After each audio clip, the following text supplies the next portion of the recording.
there guys, alright, welcome back to another awesome video. We have another top 10 video. So my last top 10 video we did the worst movies of this year. We're now going to talk about the best movies of 2024. So of course this is going to be a list that's going to be talking about all the movies that were the best of the best in my opinion. And I will admit a majority of these, for once, are movies that we covered on this channel. There might be one or two on this list that haven't gotten their full-fleshed reviews yet, but maybe somewhere down the line, along with a few others along the way. But without further ado, let's just jump right into this. And at number 10, we've got Ghostbusters: The Frozen Empire.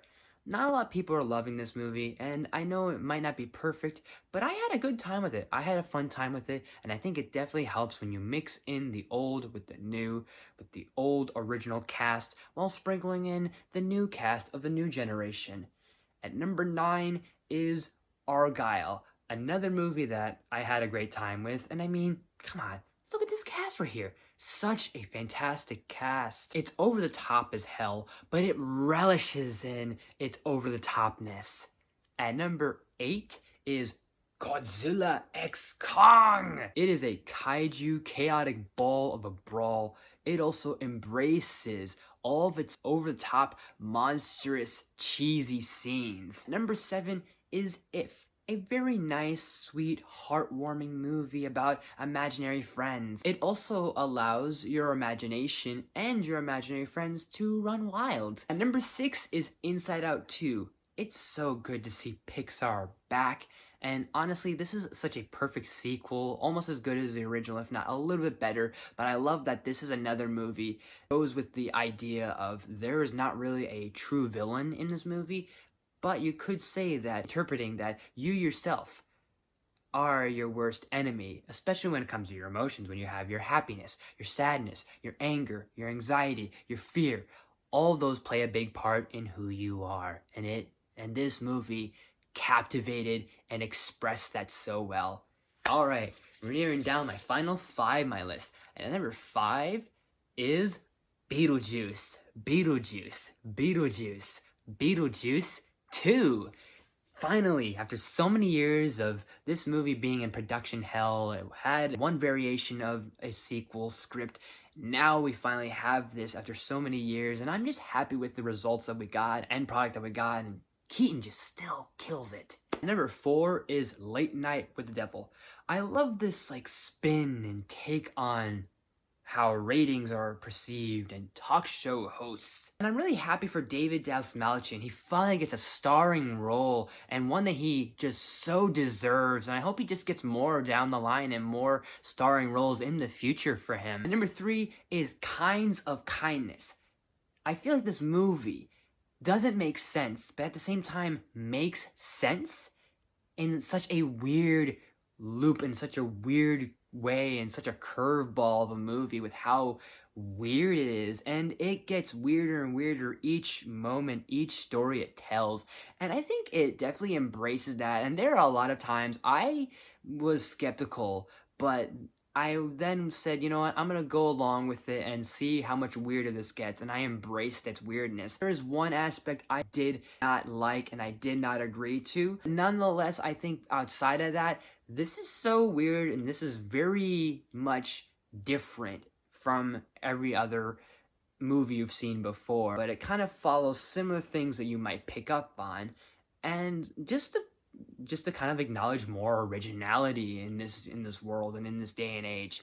At number 2 is Deadpool and Wolverine. I know what you're gonna say, and I know a lot of people will argue that this is fan service, the movie.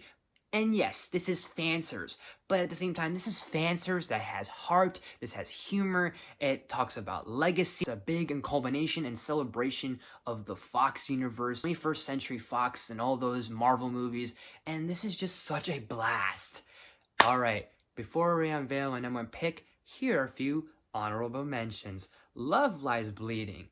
A24 just keeps hitting it after hit after hit after hit, and with such breakout performances from Kristen Stewart and Katie O'Brien, and honestly, there's a lot of love, there's a lot of lies, and there's definitely a lot of bleeding in this movie. Fall Guy. This plot is laughably predictable, but other than that, it's a great time. It's a fun time.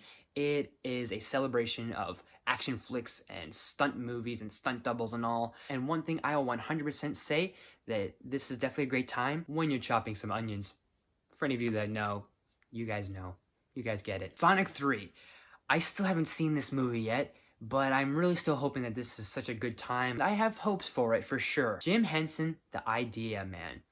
I think this is just such a sweet and wholesome documentary about Jim Henson, and just learning about Jim Henson alone, and kind of not only did he have such an impact on puppets and Muppets and everything associated with that brand, but also how much of a small little impact, the small little details left a big impact on cinema. Transformers 1. I was surprised and blown away by this movie, and I think this tells a really great story about both Optimus Prime and especially Megatron. Real pain.